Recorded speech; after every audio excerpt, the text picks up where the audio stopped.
Herkese merhaba arkadaşlar, kanalımıza hoş geldiniz. Mert Ramazan Demir ve Afra Saraçoğlu ayrılık iddialarına net bir şekilde cevap verdi.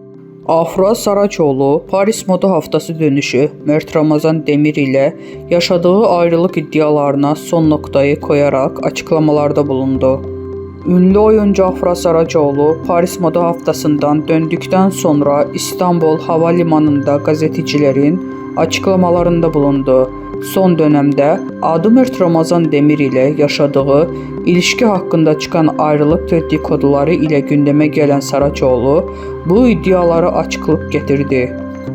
Gazetecilerin özel hayatıyla ilgili sorularına da açık yüreklilikle cevap veren Afra Saraçoğlu, Mert Ramazan Demir ile olan ilişkisini sona erdiğini şu sözlerle duyurdu.